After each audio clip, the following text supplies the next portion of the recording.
मैं जुगल किशोर वाल्मीकि, प्रदेश सचिव समाजवादी पार्टी, पूर्व राज्य मंत्री उत्तर प्रदेश। मैं वाल्मीकि चेतना सम्मान यात्रा के माध्यम से पूरे उत्तर प्रदेश के भ्रमण पर निकला हूँ। कई जनपदों का दौरा करने के बाद आज मैनपुरी आपके ज़िले में आया हूँ। हमारे साथ सैफई के प्रधान सम्मानित रामफल वाल्मीकि जी। अभी मैं करहल मीटिंग करके आया हूँ, किसनी मीटिंग करके आया हूँ, भोगांव।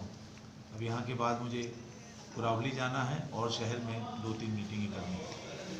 आपके माध्यम से ये कहना चाहता हूँ कि पूरे प्रदेश में जो भाजपा की सरकार चल रही है वो दलित विरोधी, पिछड़ा विरोधी और समाज का हर वर्ग इस सरकार से पीड़ित है।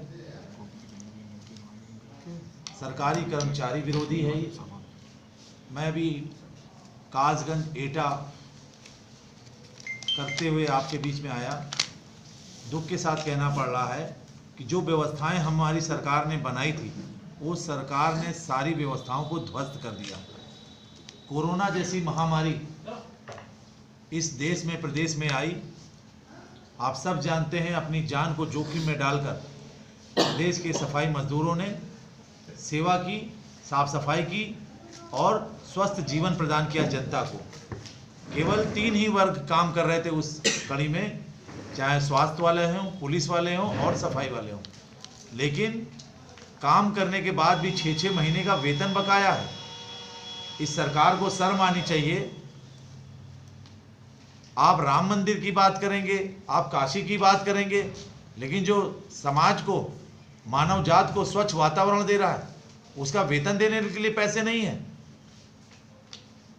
खुले आसमान के नीचे कपकपाती ठंड चल रही है और शाम को 8 बजे मैं देखा कि महिलाएं बैठी हुई हैं।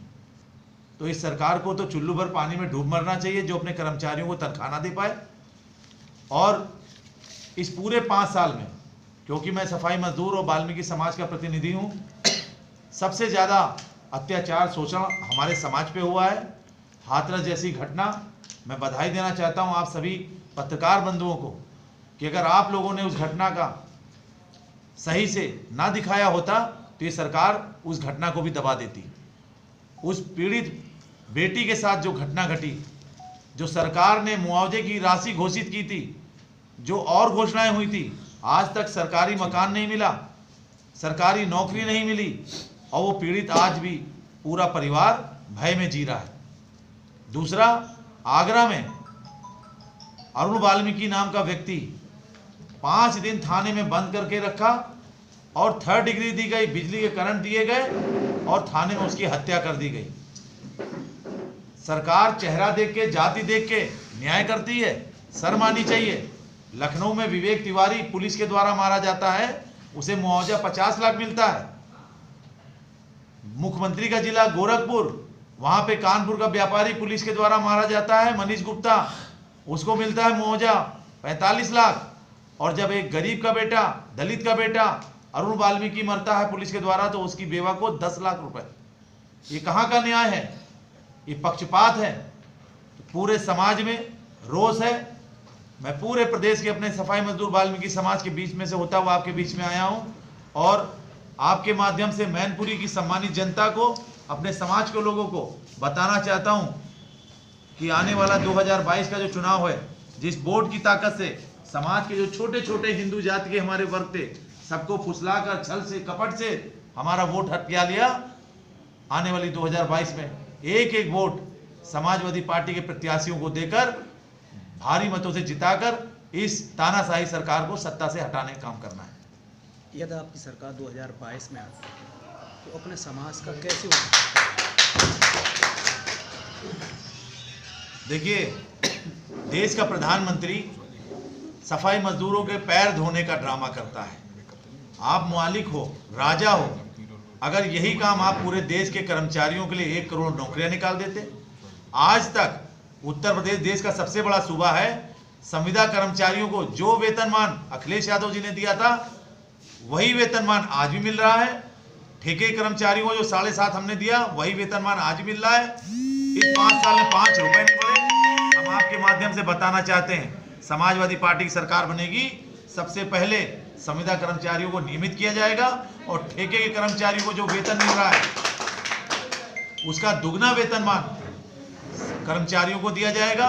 और जो बेरोजगारी का आलम है, माननीय मुख्यमंत्री जी पूर्व अखिलेश यादव जी ने हमें विश्वास जताया है, सरकार बनने के बाद पूरे प्रदेश में 1 लाख सफाई कर्मचारियों की भर्ती होगी, घर घर रोजगार पहुंचाया जाएगा और समाज का भला किया जाएगा। क्या 2022 का चुनाव जातियों पे होगा या गवर्नेंस के आधार पर चुनाव? देखिए, चुनाव विकास पे ही होता है, लेकिन इस प्रदेश की पहचान जाति है। आप हम सब जो सच्चाई है उसे स्वीकार किया जाए। हम विकास के नाम पर चुनाव में जा रहे हैं। आप बता दीजिए, जो वर्तमान में भाजपा की सरकार है, क्या वो विकास पे चुनाव लड़ रही है कि जाति पे चुनाव लड़ रही है? आपसी भाईचारा बिगाड़ने के अलावा कौन सा उसके पास मुद्दा है? केवल हिंदू मुसलमान को आपस में लड़ा देना और हिंदू जातियों को डराना कि देखो मुसलमान कहीं तुम्हारे घर पे कब्जा ना कर ले। अरे आज़ादी से लेके आज तक हम लोग खुशी खुशी से रह रहे हैं। वो हमारे होली में आते हैं, हम उनके ईद में जाते हैं। समाजवादी सारे लोगों को लेकर चलते हैं और 2022 में समाज के हर वर्ग का समर्थन माननीय अखिलेश यादव जी के साथ है। हमारे प्रधान जी से भी पूछ लीजिए।